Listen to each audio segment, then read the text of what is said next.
proper name's James Groombridge. Everyone just calls me Jungles through my nickname. We're at Stanwell in Queensland, not Victoria, because there is 2 Stanwells in Australia. In January the 25th, when the floods sort of more or less come through here, we're living here. We're the lowest point in Stanwell. And for me, like I said earlier on, which is not on the camera and that here, this little one said to me that my room had never been painted in my house, you should paint your room. And so Monday we ripped all Dad's stuff out and put it all on the kitchen table. Tuesday we put the primer on, and Wednesday, cut a long story short, but Thursday night I couldn't sleep in there because of the paint fumes. Now I've seen a lot of rain like in '91 and the floods and all that, but nothing like that. Was a freak of nature too, you know, like we got a lot of rain in a short period of time. But about 1:45 in the morning, because I was sleeping on the couch, I heard this bang, bang, bang on the back door. What the hell's that? And when I went to walk out to the back door, I've got a little step that just from the house that you step down, like it's a sunken lounge sort of thing, I suppose. And I stood in water. It was about ankle deep. When I opened the door, there was a tin bucket banging on the back door. When I opened the door up, it was just a lake of water, and I could hear this roaring from the creek. I mean roaring, water just. So I went out and let all the animals out, opened up the gates, took pens, let the dog off the chain, all this other stuff, and come in about 2:30, 2:45, and woke these ones up and said, we got to get going. And when I walked back in, it went from ankle deep to knee deep. So I quickly threw some clothes together, and this one here, being a girl, try and get out of bed at 2:30 or 3 o'clock in the morning was like trying to wake a rock up. But I finally got her up, and when we come back out, we actually walked out of the house here knee deep. Now between here and the little gully up there through the white gates, which is 800 or 900 metres, we got to the old gum trees there, and my 14-year-old boy Shay, he's a bit taller than this one, he's about here, so I got her to start the gum trees, because to go through that gully there I wasn't quite sure. We walked through the gullies, and I took Shay over, and when I come back to get Lacey, I walked through the gully about maybe waist deep. Now I'm 185 centimetres. When I come back to get this one and take her across, you're about chest deep, neck deep. That's how fast it was just coming down.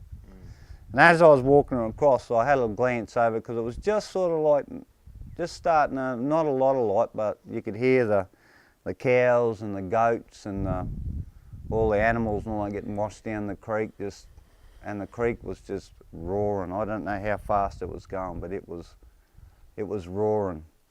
Unfortunately for us down here, we're the bottom end of Stanwell. So we're the first to get it and I'm the last to get it. And it all banks up because there's a big bend in the bottom of Stewart's Creek down there.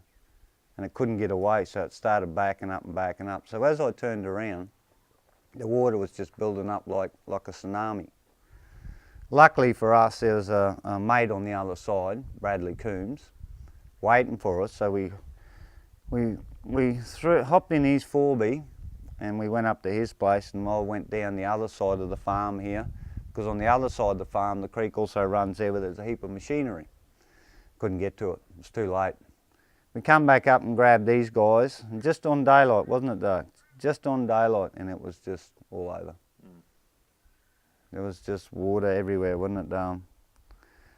And then I sort of thought, well, I've got to do something with these guys, you know, I've got to get them to safety. So I quickly raced them into town and dropped them off in town there, and then their mother come and picked them up. And then I come back to, well, really just nothing. Just the water was unbelievable. Like I said, I've been here since 1974. Last time we seen water that high was across the railway lines up there, when you cross the railway lines, but it took 2 weeks for it to get there. This just happened in a matter of like 9 to 10 hours. A lot of the infrastructure that's been done too, without, you know, you ask any local knowledge that's got all this knowledge, they've changed a lot of the natural waterways here. Without seeking any local knowledge, there could have been, you know, like hydraulic railway, main roads or whatever, they could have come and seen some of the old old school locals to just say, hey mate, we've seen what comes down here. Because the creeks really rise fast here, but they also drop out really fast. But this one was just, it was a freak of nature, you know, it was a lot of water in a short amount of time.